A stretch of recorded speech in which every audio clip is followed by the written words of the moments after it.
ਠੀਕ ਹੋ ਗਿਆ। ਤੇ ਬਾਬੇ ਹੋਰੀ ਤੁਸੀਂ ਗੱਡੀ ਚਲਾਉਂਦੇ ਗਏ?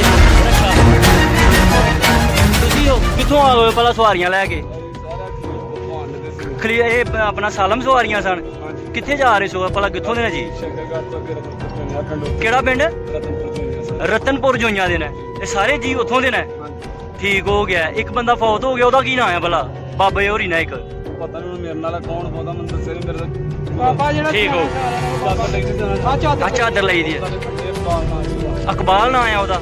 ਠੀਕ ਹੋ ਗਿਆ ਜੀ।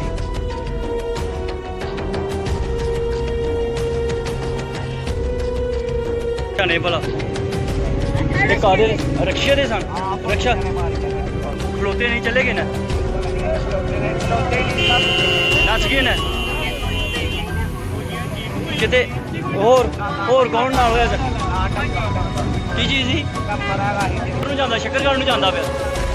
ਅੱਛਾ, ਤੇ ਖਲੋਤੇ ਹੀ ਨਹੀਂ ਇੱਥੇ। ਬਾਕੀ ਗੱਡੀ ਦਾ ਡਰਾਈਵਰ ਕਿੱਥੇ ਆ ਰਕਸ਼ੇ ਦਾ?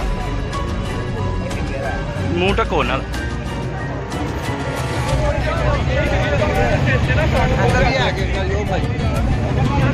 ਅੱਛਾ, 6 ਜਣੇ ਸਾਨੂੰ ਤੇ। ਮਾਂ ਜੀ ਕਿੱਥੋਂ ਦੇ ਹੋ ਤੁਸੀਂ? ਠੀਕ ਹੈ।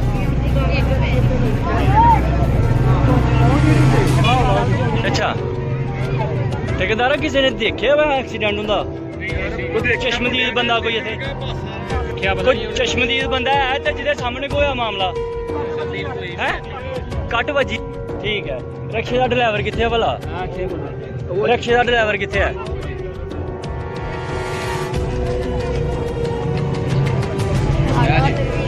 ਤੁਸੀਂ ਗੱਡੀ ਚਲਾਉਂਦੇ ਪਏ ਸੋ? ਰਕਸ਼ਾ ਤੁਸੀਂ ਹੋ ਕਿੱਥੋਂ ਆ ਗਏ ਪਹਿਲਾਂ ਸਵਾਰੀਆਂ ਲੈ ਕੇ?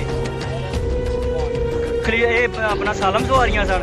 ਕਿੱਥੇ ਜਾ ਰਹੇ ਸੋ ਪਹਿਲਾਂ, ਕਿੱਥੋਂ ਦੇ ਨੇ ਜੀ? ਕਿਹੜਾ ਪਿੰਡ? ਰਤਨਪੁਰ ਜੋਈਆਂ ਦੇ ਨੇ। ਸਾਰੇ ਜੀ ਉੱਥੋਂ ਦੇ ਨੇ। ਠੀਕ ਹੋ ਗਿਆ। ਇੱਕ ਬੰਦਾ ਫੌਤ ਹੋ ਗਿਆ, ਉਹਦਾ ਕੀ ਨਾਂ ਹੈ ਭਲਾ? ਬਾਬੇ ਹੋਰੀ ਨਾ ਇੱਕ ਬਾਬਾ ਜਿਹੜਾ ਠੀਕ ਹੋ।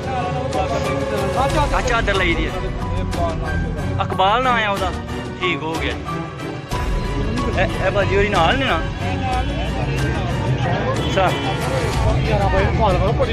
ਕਾਲਾਂ ਕੀਤੀਆਂ ਨੇ। ਬਾਜੀ ਤੁਸੀਂ ਕਿੱਥੋਂ ਦੇ ਹੋ ਭਲਾ? ਜੋਈਆਂ ਦੇ ਹੋ। ਕੀ ਮਾਮਲਾ ਹੋਇਆ ਭਲਾ?